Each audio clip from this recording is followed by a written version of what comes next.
This is a follow-up video to a video I made 2 weeks ago, August 31st, talking about our Comfrey, one of our Comfrey rhizome barriers here on the east side of our fence, and the process of stepping over the leaves to help kill lawn, cutting them back and harvesting them. I'm not going to talk about that part here.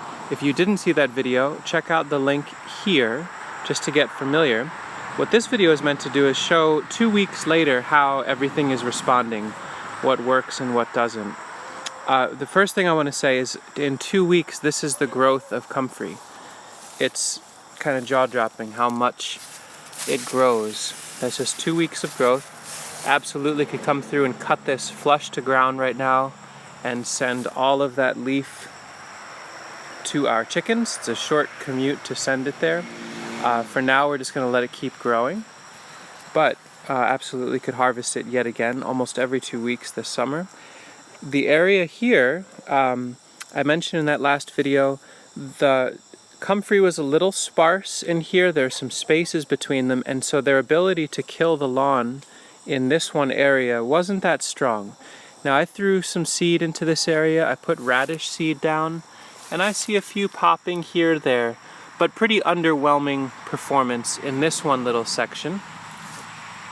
That's fine though. The main thing I'm asking of this Comfrey is to block weeds from getting into the garden, and as I mentioned in that last video, I have some areas where I need to fill in Comfrey this fall, but overall it's working just fine. Where there's distinct gaps, the weeds are definitely something we have to manage over there. But then, as we head a little further south, we get into the patches where the planting was done correctly. Every foot or so the Comfrey established, and where I stepped it over earlier in the summer and it was able to lay over the grass for quite a while. Grass is completely dead when I cut and took that material off, and in this case through a bunch of radish seed. They are coming up beautifully.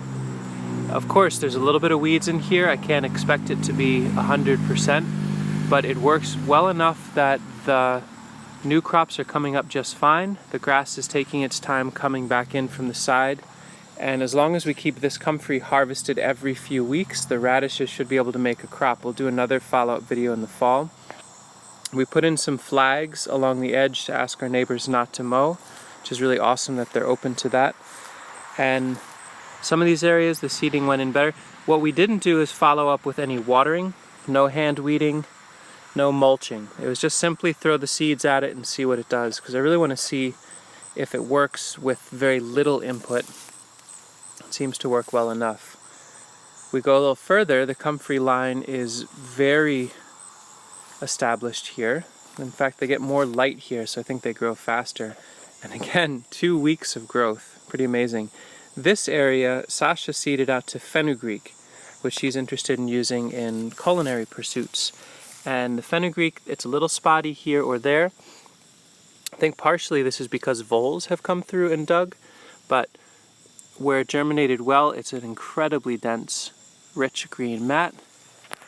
There you can see right down that whole line's filled. So sooner than later I need to come through and mow this edge or use a weed whacker to maintain it, but it's working as a garden bed for us here. Pretty amazing.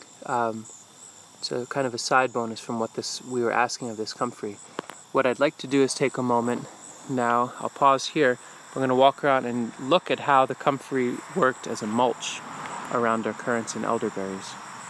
So here on the south side, I took all of that material, all of those weeds, all of the Comfrey leaves, and laid them on really thick in between some of these currants and elderberries. You can really see now these plants that we care about, they really pop. They're much easier to see.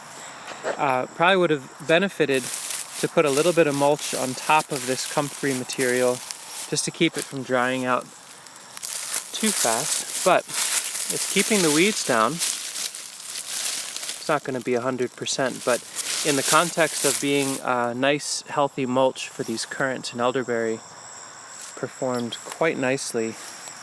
And the areas where it went on really thick. In fact, here I've got some fluky leaves on top of the Comfrey. And if I go down, I can see where it's really decomposing underneath. It's starting to very much turn into compost under there. Completely free, very local compost and mulch here. And the elderberries were starting to really get lost in the weeds, and by stepping them down and putting this mulch down, we can now see them and maintain them for the rest of the season. They're yellowing out. I think they're probably even wetter than they'd like here, which is kind of hard to imagine, but it's a very wet edge over here. But if I do another round of comfrey leaf harvest, I might send it to this area. The other thing I was thinking of doing is offering to the neighbor to, with our push mower, do some mowing out to the edge and bring all those mow clippings around these. So if we can make some time, we'll do that. Perhaps some leaves in the fall.